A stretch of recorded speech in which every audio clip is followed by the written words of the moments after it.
Fabiola.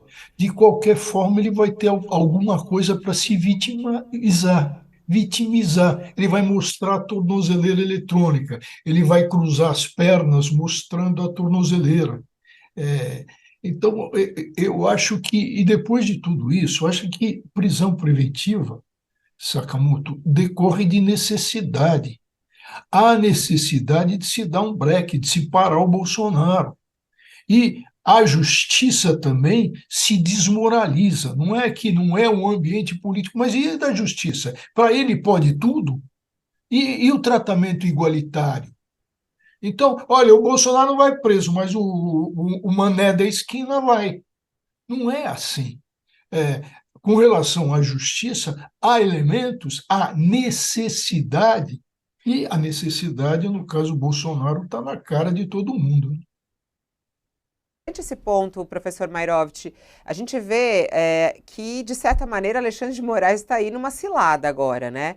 Pelo que o senhor está falando, é necessário uma prisão preventiva para dar um breque em Bolsonaro, um freio, como o senhor disse, porque ele continua cometendo atos golpistas, né? Então, o senhor diz que é necessário, juridicamente, esse freio e esse bloqueio. No entanto, há uma pressão política para que isso não aconteça.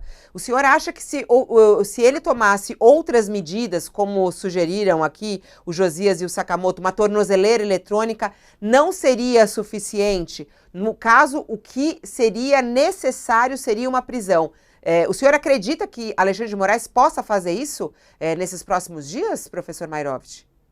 Sim, acredito que sim, mas com todo o tormento, né? Porque vai se dizer, o Alexandre de Moraes poderia, sem provocação do Procurador-Geral da República, então voltamos àquela situação do Alexandre Moraes com uma estrela e sem limites. Tem tudo isso. Agora, se a gente voltar para o Estado de Direito, se o Ministério Público apresentar uma representação pela prisão preventiva, tendo em vista todos esses elementos e essa continuação delitiva por parte do Bolsonaro, é, é, e veja, Fabiola, ele não pode nem dizer que no mês de fevereiro ele esteve na embaixada para discutir questões políticas, porque em fevereiro, se a gente olhar, e para quem acompanha a Europa, a gente vai ver que o movimento da ultradireita europeia, que tem o Viktor Orbán como líder absoluto, depois que tomou o lugar da Le Pen, francesa, e que tem lá o italiano Matteo, no sentido de que é muito ligado ao Bolsonaro, então não havia aquele momento europeu, porque esse movimento da direita estava, mas isso se arrefeceu, então, em fevereiro, estava todo firme no sentido do anti-europeísmo e da eleição para o Parlamento Europeu. Então, o Orbán estava totalmente enfraquecido. O Orbán, na Europa, é um pária como o Bolsonaro é também no mundo. O, Isso é real. sim. O Josias, a gente estava ouvindo aí o professor Mairovitch achando que o mais correto de Alexandre de Moraes seria realmente prendê-lo, né? Diante do que ele vai trazer de explicação. Só se ele trouxer alguma outra explicação que vá além dessas que ele trouxe, né? De que qual é o crime de dormir numa embaixada, fui lá para ter relações diplomáticas, falar sobre o cenário político da Hungria e o cenário político do Brasil, né? Falar com pessoas amigas e foi, né, passar a noite lá. Então a gente vai ver qual vai ser a justificativa de Bolsonaro. Diante da última ação de Alexandre de Moraes, que foi a volta da prisão de Mauro Cid, dá para esperar que Alexandre de Moraes faça isso, ô Josias? Porque foi algo que surpreendeu alguns, né? Ele mandar Mauro Cid de volta para a prisão na semana passada, diante dos áudios Fabiola, divulgados. Vai lá. O Alexandre de Moraes dispõe de todo o material para encarcerar o Bolsonaro preventivamente. Quanto a isso, não há nenhuma dúvida.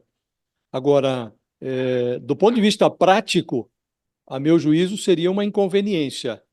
Há certas movimentações dos investigados em relação às quais o judiciário não pode ficar inerte. Esses áudios do Mauro Cid, divulgados na semana passada, áudios nos quais ele ataca a Polícia Federal, o próprio Supremo, coloca em dúvida a sua delação, dizendo que foi pressionado a dizer inverdades, não se poderia permanecer inerte diante de uma tentativa tão explícita de tumultuar o inquérito. Então, o Mauro Cid foi chamado a se explicar, deu o dito pelo não dito, diz que a delação dele está rígida, que ele não delatou nada que não fosse o testemunho da verdade, e foi em cana.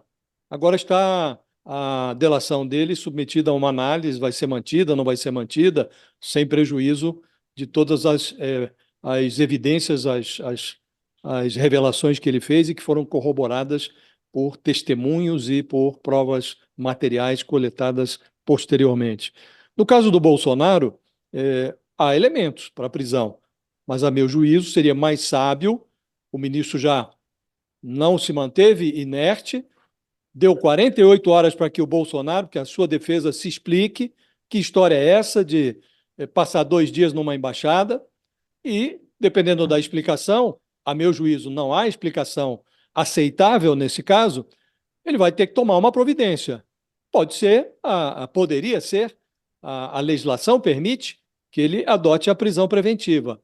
A meu juízo, seria mais sábio impor uma tornozeleira, uma imposição aí de visitas semanais à justiça, até porque, Fabíola, se formos analisar friamente, o Bolsonaro ele virou um suicida didático.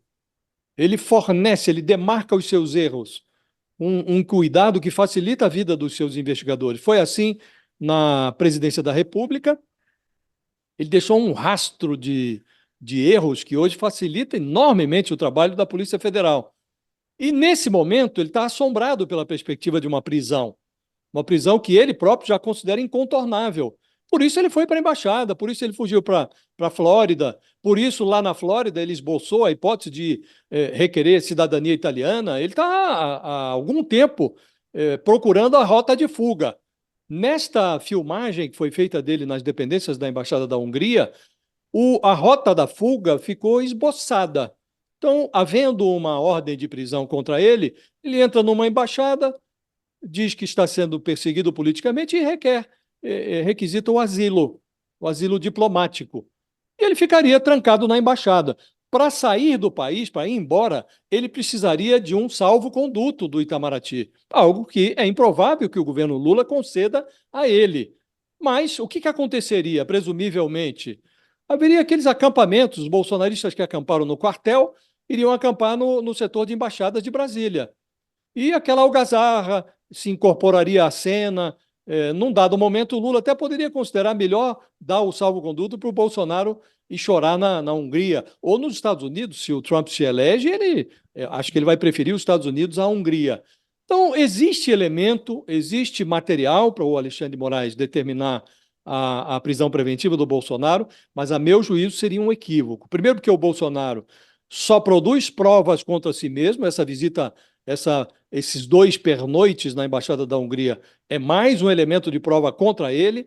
Na manifestação da Avenida Paulista, ele corroborou a minuta de golpe que ele dizia nem existir, que nunca tinha visto. Ali ele admitiu que manuseou a minuta de golpe, que depois os comandantes do Exército e da Aeronáutica disseram que ele expôs e sugeriu que fosse adotada. Então, ele está se enrolando, ele está apertando o nó no seu próprio pescoço. Como disse, se tornou um suicida didático. Então, para que prender? Deixa ele se enrolar um pouco mais. Agora, permanecer inerte, fingir que nada aconteceu, isso não é concebível. E me parece que o ministro Alexandre de Moraes não está seguindo essa trilha, senão não teria pedido explicações.